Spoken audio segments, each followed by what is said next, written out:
The Galactic Institute of Higher Sciences stood like a mountain of glass and light on the planet called Valoran Prime. It was the oldest and most famous school in 3 star systems. For 800 years, the brightest minds from dozens of alien species had walked through its shining halls. They came to learn, to grow, and to become the scientists and leaders of tomorrow. Professor Crixthal had been teaching at the Institute for 200 years. He was a Norvani, a species known for their great intelligence and long lives. His skin was smooth and black like polished stone, and he had 6 eyes arranged in 2 rows across his wide face. His body was tall and thin, with 4 arms that he used to gesture when he spoke. When he walked into a classroom, students grew quiet out of respect that this semester was different from any other in his long career. This semester, for the first time in the history of the Institute, there was a human student. Danny Callahan was 23 years old. He had messy brown hair that never stayed flat no matter how many times he tried to fix it. His eyes were tired because he had not slept well since arriving on this strange planet so far from Earth. He was thin and a little awkward, and he always seemed to be carrying too many things at once. He sat in the back row of the large classroom. The room was shaped like a bowl, with seats rising up in curved rows around a central stage where the professor stood. Hundreds of students filled the seats around him. There were Norvani with their many eyes. There were Quelthians, who looked like tall insects with delicate wings folded against their backs. There were Crothians, massive creatures covered in thick gray plates. And there were many others that Danny did not have names for yet. All of them looked at him sometimes.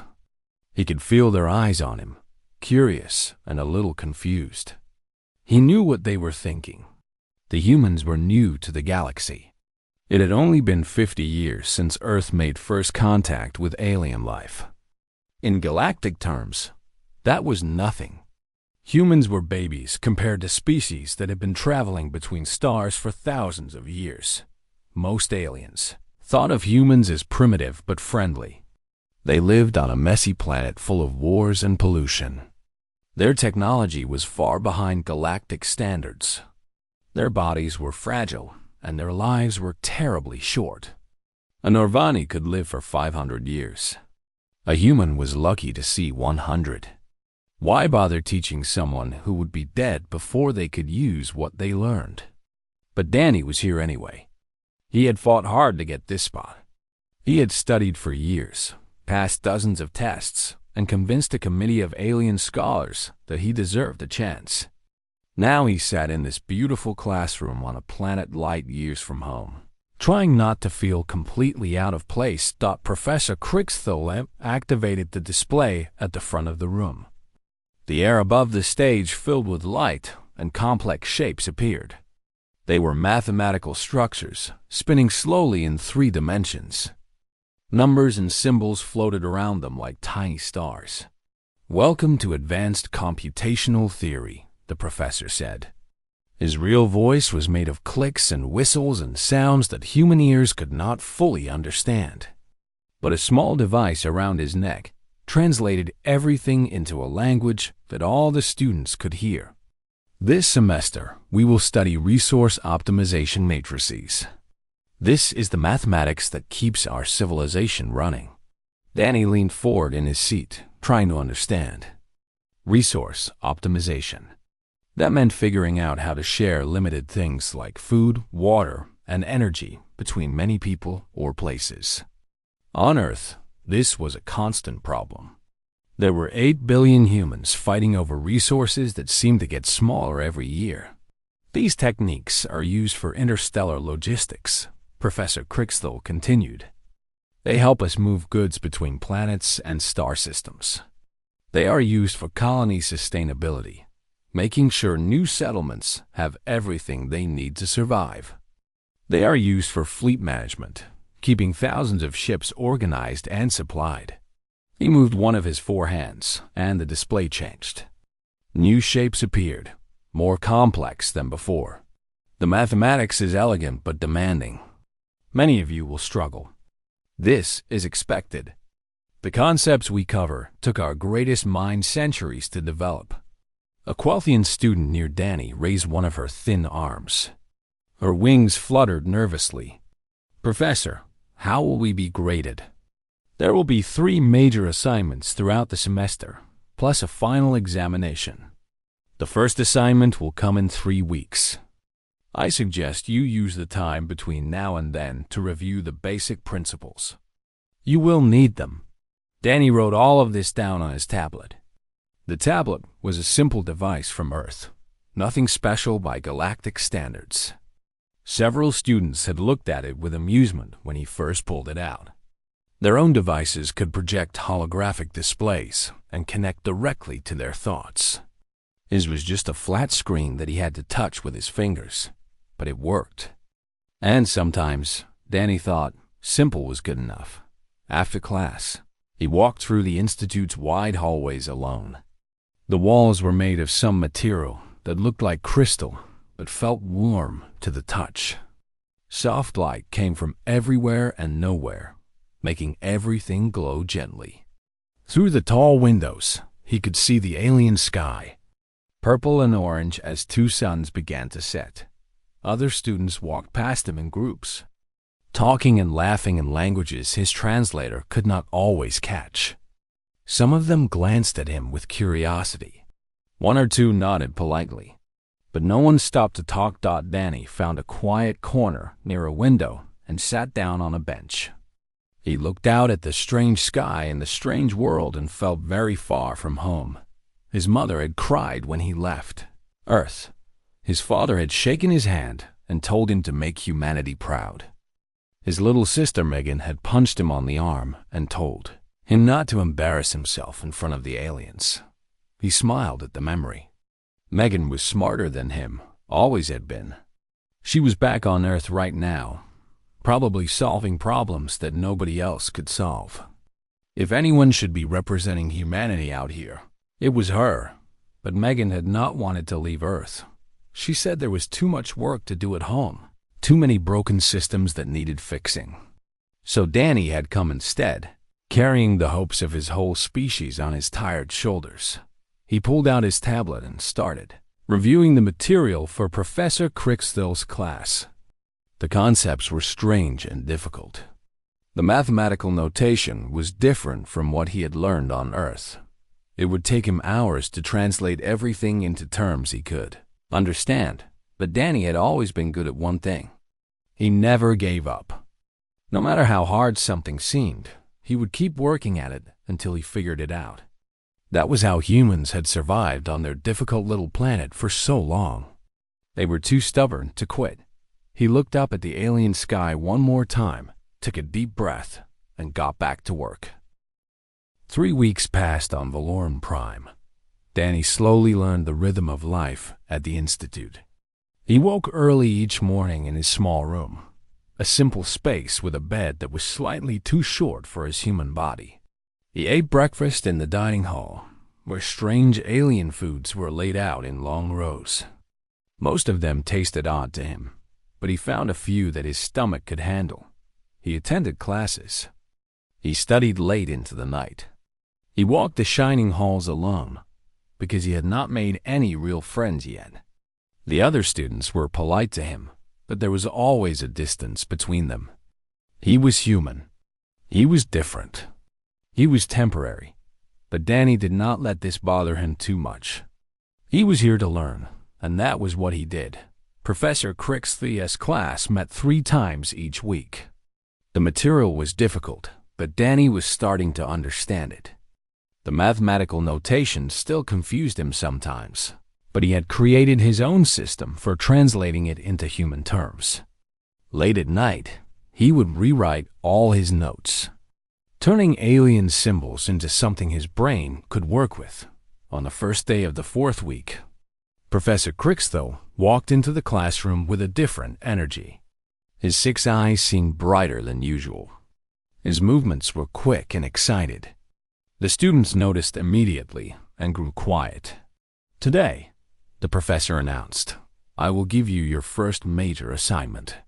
A ripple of nervous energy passed through the room. Students shifted in their seats. Some pulled out their devices, ready to take notes. "You will work on a classic problem in our field," Crixthal continued. "The Corvallis problem." The reaction was immediate. A Crothian student made a low rumbling sound of distress. Several Quelthians clicked their mandibles together anxiously. Even the calm Norvani students exchanged worried glances. Danny looked around, confused. He had heard the name Corvallis before, mentioned in his textbooks, but he did not understand why everyone seemed so frightened. A Norvani student near the front raised one of his 4 hands. "Professor, with respect, the Corvallis problem is typically given to advanced graduate students. We are only in our 2nd year." "I am aware," Crixthal said calmly. "That is why I am giving you a simplified version." He waved a hand and the holographic display activated. A 3-dimensional map appeared in the air, showing a star system with a bright sun at the center. Around the sun orbited several large planets, and around those planets orbited many moons. The moons were highlighted in blue, each one marked with symbols and numbers. "The Corvallis system," the professor explained. 7 inhabited moons orbiting 3 different planets. Each moon has its own population, its own resources, and its own needs. Some moons produce food. Others produce water. Others produce energy or manufactured goods. None of them can survive alone. They depend on each other. The display shifted, showing lines connecting the moons to each other. The lines pulsed with different colors, representing the flow of resources between them. The challenge is this: how do you distribute resources between 7 moons so that everyone has what they need? How do you account for population growth, seasonal changes in production, emergencies, and disasters? How do you keep the whole system stable not just for a day or a year, but for decades? Professor Crixthal turned to face the class directly.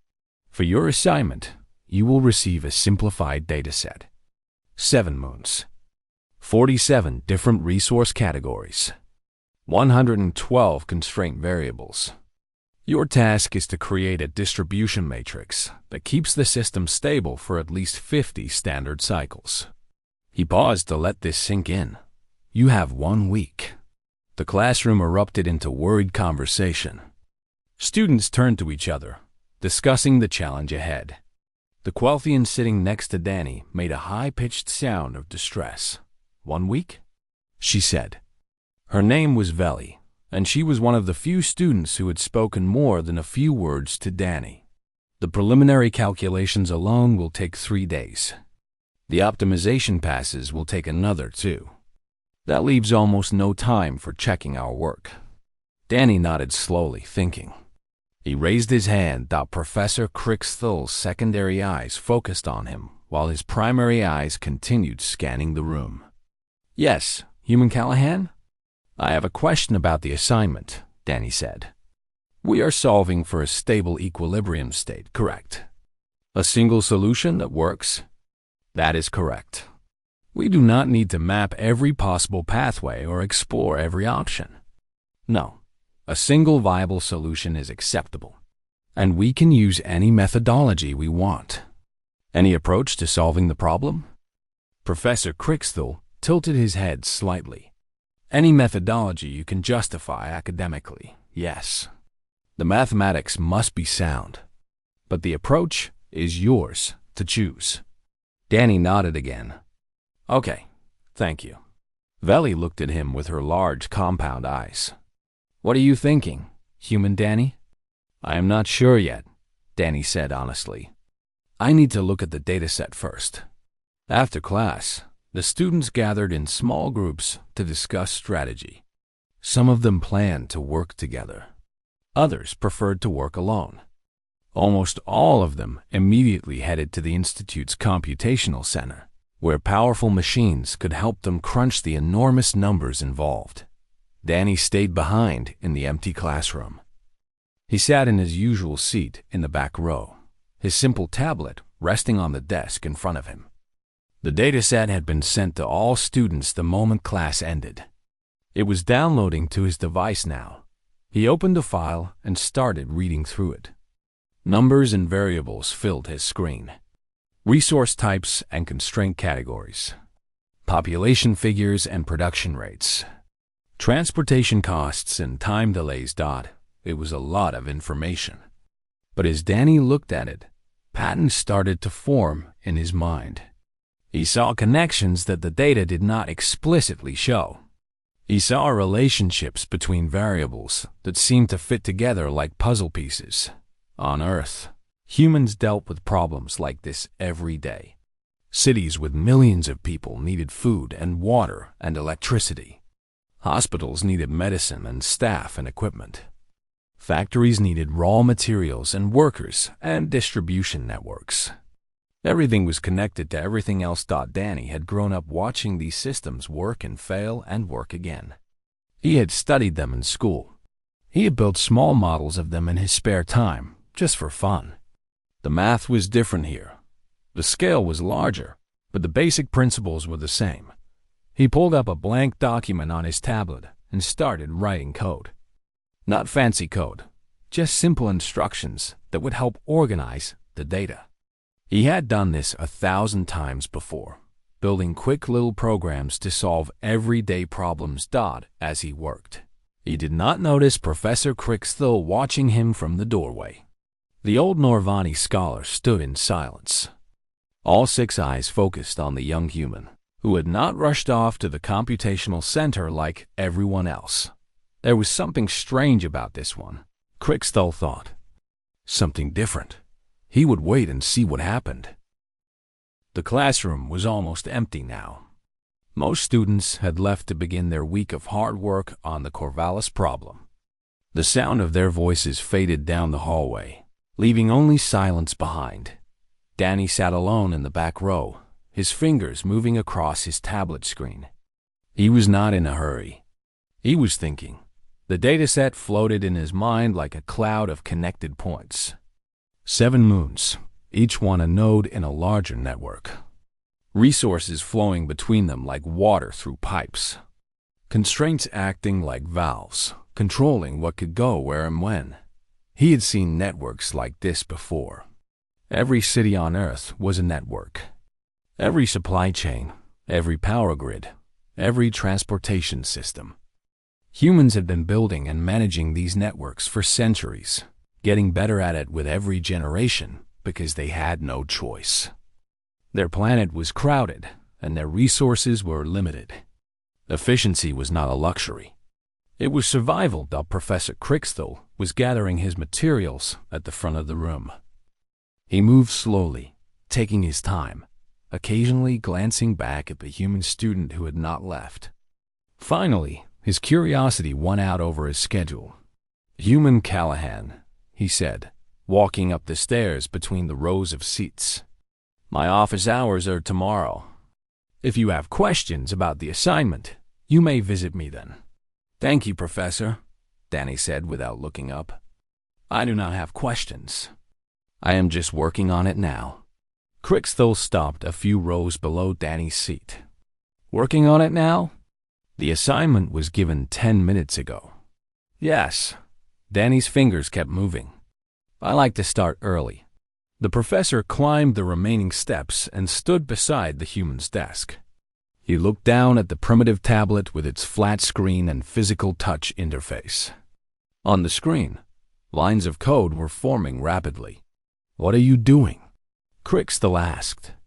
"Writing a sorting algorithm," Danny said. "The constraints in the dataset are organized by category, but that is not helpful for what I want to do. I need them organized by dependency instead. Which constraints affect which other constraints?" Crickstill's secondary eyes blinked. "You are reorganizing the constraint hierarchy?" "Yes.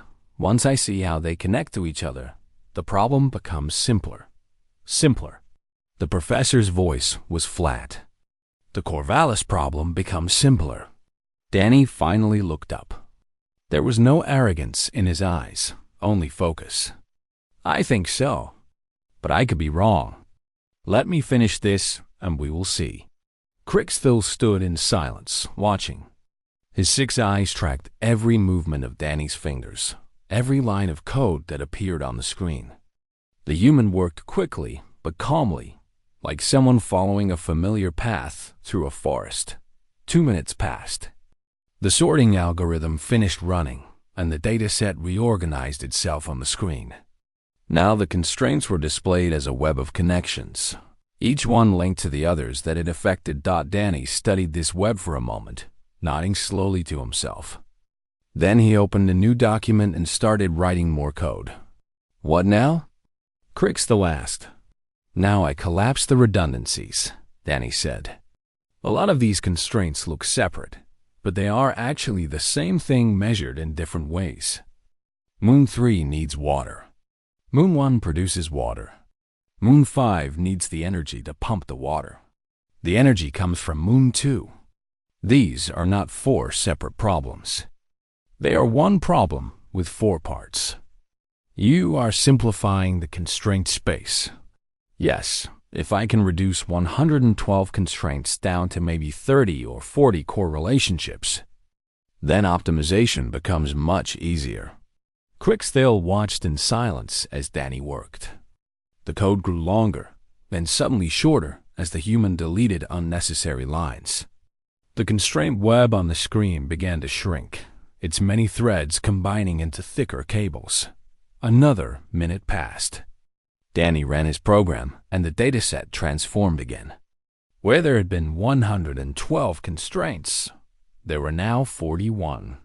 Each one represented a fundamental relationship between moons. A core truth that could not be simplified further. Almost there, Danny muttered. He opened a third document and began the final phase of his work. This was the actual optimization, the search for a distribution pattern that satisfied all 41 core constraints while keeping the system stable over time on Earth. Problems like this were solved using something called network flow analysis.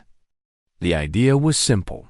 Treat the whole system as a single connected network, then find the path of least resistance through it. Do not fight against the constraints. Use them. Let them guide you toward the answer like water flowing downhill. Danny had learned this approach in school. He had practiced it on traffic systems and power grids and hospital scheduling boards. He had competed in mathematics competitions where speed mattered as much as accuracy. He was not the smartest human in the world, not even close, but he was very good at this one specific type of problem. His fingers danced across the screen. Numbers flowed and combined. The solution took shape piece by piece, like a puzzle assembling itself. Then his tablet made a soft chiming sound. Danny leaned back in his seat and let out a breath. On his screen was a complete resource distribution matrix for the Corvallis system. All 7 moons were balanced. All 47 resource categories were accounted for. The stability projection showed the system maintaining equilibrium for 300 cycles, 6 times longer than required. He checked the timestamp on his work. 4 minutes and 37 seconds since he started. Done, he said. Professor Crickstill did not move. His 6 eyes were fixed on the screen, reading the numbers over and over again as if they might change if he looked away.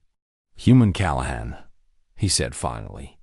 His voice was very quiet, almost a whisper. How long did that take you? Danny checked again. About 5 minutes? Maybe a little less. The constraint sorting was the longest part. The professor was silent for a long moment. In 200 years of teaching at the Galactic Institute, he had seen brilliant students solve difficult problems in impressive ways. He had watched Norvani scholars work for days on challenges that lesser minds could not complete in weeks. He had never seen anyone solve a simplified Corvallis problem in under 40 hours. Show me your methodology, he said. Danny looked up at his professor. The old alien's face was unreadable, his 6 eyes showing nothing of what he was thinking. But there was something in his voice, something that sounded almost like excitement. Okay, Danny said. "But I should warn you, the approach is kind of unusual. It might not fit your standard academic formats. Show me anyway." Danny nodded and started to explain, unaware that his life was about to change forever. Professor Cricksteel's office was not what Danny had expected. The room was large and round, with walls that curved inward like the inside of an egg. Soft light came from panels hidden in the ceiling. The furniture was strange and organic, shaped for a body with 4 arms and 6 eyes, but somehow still comfortable when Danny sat in the guest chair. The professor had connected Danny's simple tablet to his own holographic display system. Now the human solution floated in the air between them, expanded and annotated, every calculation visible in glowing light. Cricksteel walked slowly around the display, studying it from every angle. His primary eyes focused on the mathematics while his secondary eyes watched. Danny, the young human, sat calmly in his chair, waiting for questions. "Let us begin at the beginning," the professor said finally. "You reorganized the constraints by dependency rather than category. This is not standard practice." "No," Danny agreed. "But the standard organization does not make sense to me. When I look at a system like this, I want to see how things connect. What affects what? If I change one thing, what else changes as a result? And you believe this view is superior to the traditional approach?" Danny hesitated. He did not want to sound arrogant. "I think it is better for the way my brain works. I cannot speak for how other brains work." Cricksteel made a sound that might have been amusement. "Continue then. You collapsed 112 constraints into 41. How did you decide which constraints were redundant?" Danny stood up and walked to the display. He pointed at a cluster of glowing lines that connected several moons together. "These constraints here are about Moon 3's agricultural output," he said. "They measure soil quality, water availability, sunlight hours, labor supply, and equipment maintenance. 5 separate variables. But they all affect the same thing: how much food Moon 3 can produce." "Yes," the professor said. "That is understood. So why treat them as 5 separate constraints? Why not just calculate the combined production capacity and use that as your constraint? You lose some detail, but you gain simplicity." Cricksteel was quiet for a moment. "The detailed constraints allow for more precise optimization." "Do they, though?" Danny walked around the display, gesturing at different sections. "Look at what happens when you optimize for each constraint separately. You end up with tiny adjustments here and there, each one affecting all the others, and you have to run optimization passes over and over again until everything settles into balance. It takes forever. This is the standard methodology," the professor said. "It has been refined over centuries." "I know, and I am sure it works very well. But on Earth, we do not have centuries. We have deadlines. Things have to work right now, today, or people go hungry. So we cheat." Cricksteel's secondary eyes focused more intently on Danny. "Cheat? We look for shortcuts. We find ways to skip steps without losing accuracy. We collapse complexity wherever we can." Danny pointed at his solution floating in the air. "This approach is not more elegant than yours. It is not more precise. It is just faster. And sometimes, faster is what matters." The professor walked to his desk and sat down heavily. His forearms rested on the surface, fingers interlaced in a way that looked almost human. "Tell me about this network flow analysis you used," he said. "I am not familiar with the term." Danny returned to his seat. "It is a way of thinking about complex systems. Instead of looking at each part separately, you treat the whole thing as one big network. Resources flow through the network like water through pipes. Constraints are like valves that control the flow.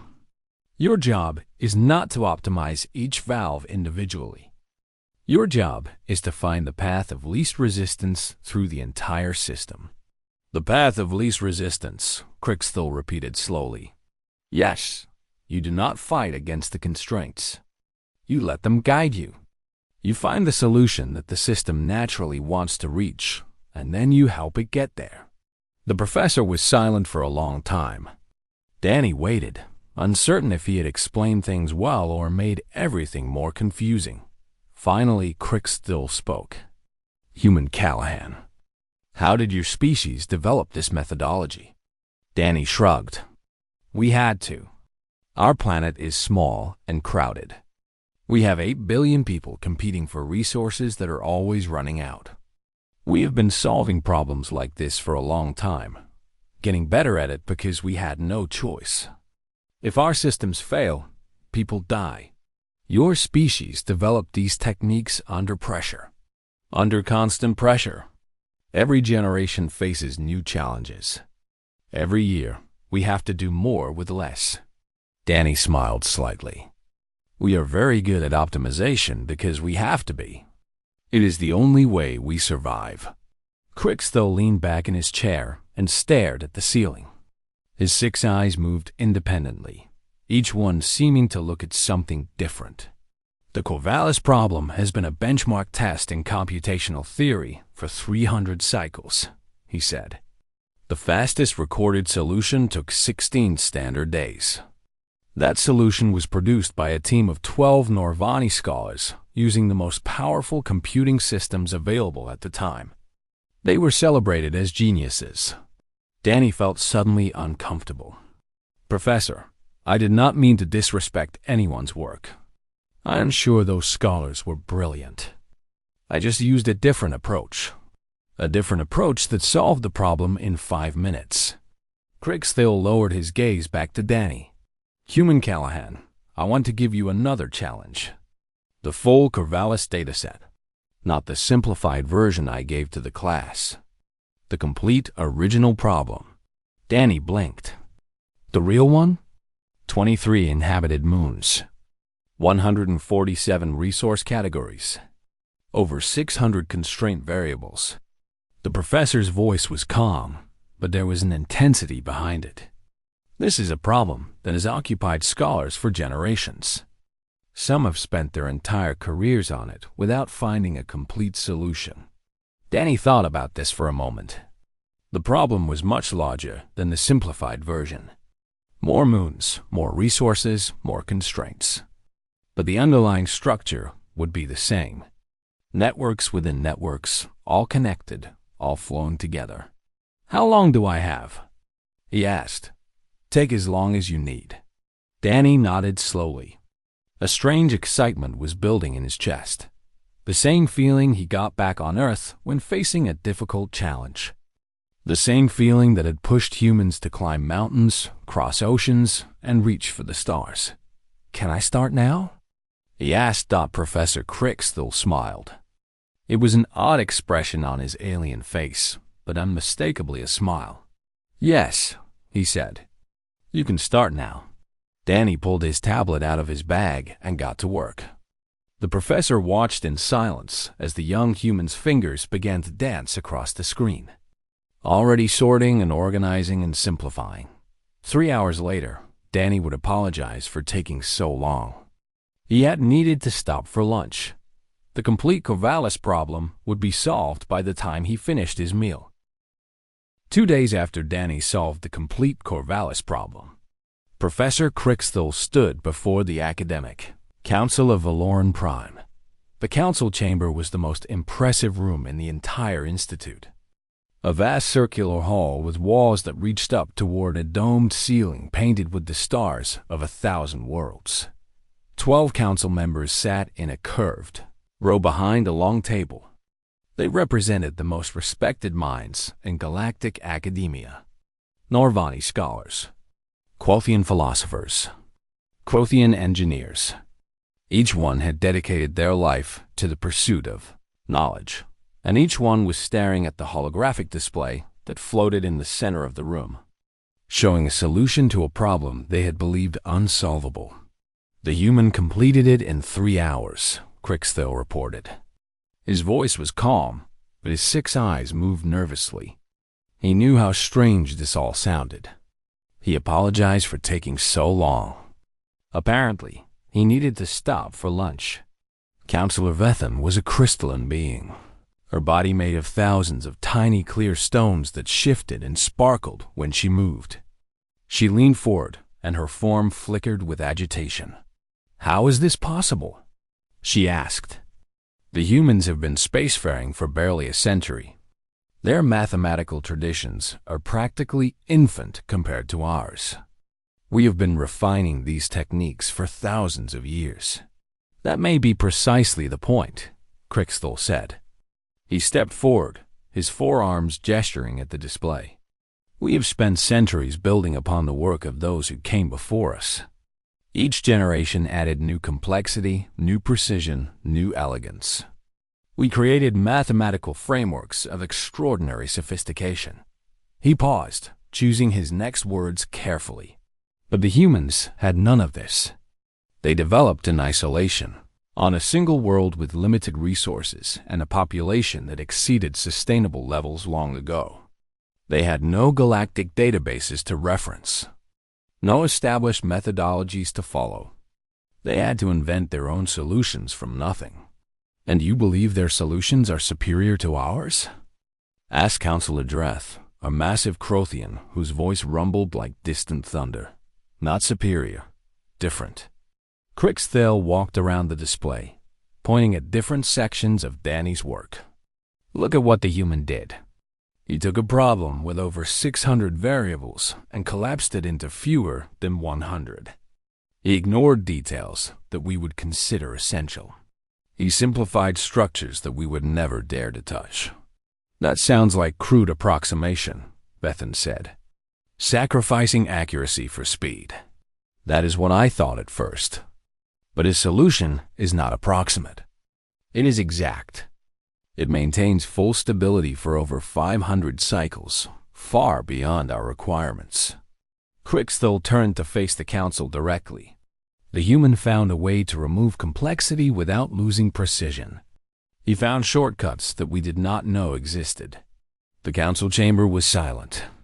The 12 members looked at each other, communicating in glances and subtle movements that carried centuries of shared understanding. Finally, an elderly Norvani named Counselor Theth spoke. He was the oldest member of the council, his black skin faded to gray with age, 2 of his 6 eyes clouded by time. "I have spent 120 years studying the Corvallis problem," he said slowly. "I devoted my entire career to this single challenge. I made progress, yes. Small steps forward over decades of work. And now you tell me that a young human with a primitive personal device solved the whole thing in 3 hours while eating lunch." Crixthal nodded. "Yes, Counselor."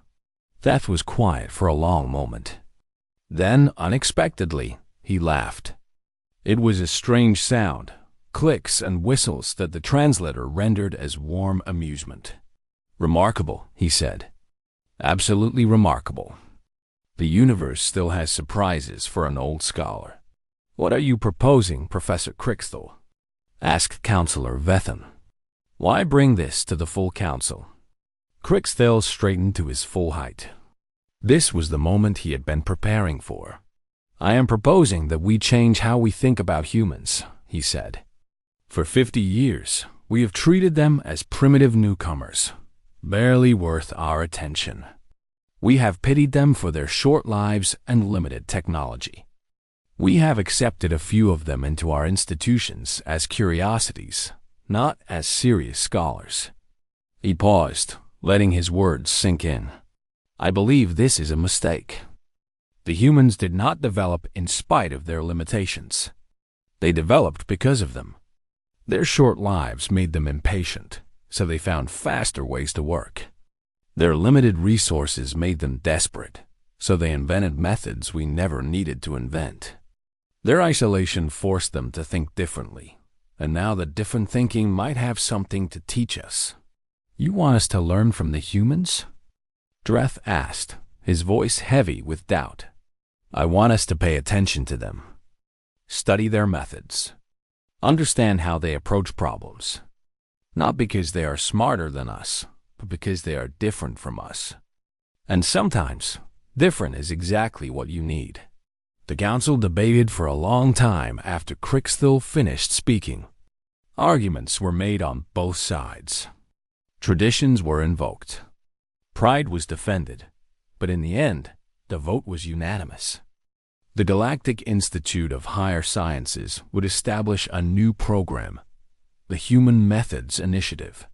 Scholars from across the galaxy would study human problem-solving techniques, learning from the primitive species that had never been meant to teach anyone anything. Danny Callahan knew nothing about any of this. While the council debated his future, he sat in the Institute's cafeteria, eating a strange alien fruit that tasted almost like an apple.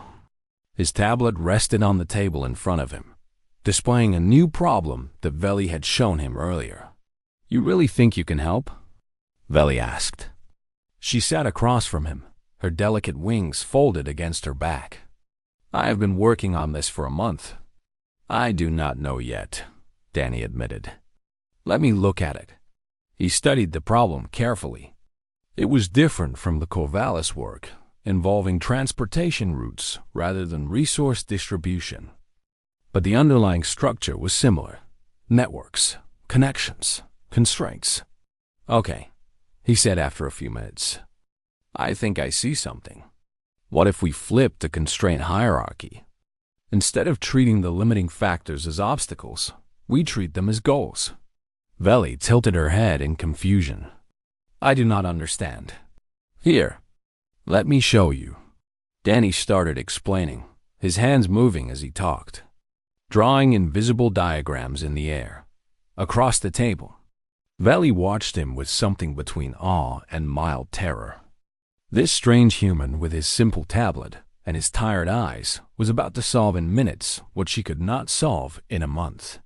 "Danny," she said slowly, interrupting his explanation, "do all humans think like you?" Danny looked up, surprised by the question. "What? No, I am pretty average, actually. You should meet my sister. She's the smart one in the family. On Earth, 8 billion humans went about their daily lives. They solved problems big and small. They found shortcuts and workarounds and clever tricks.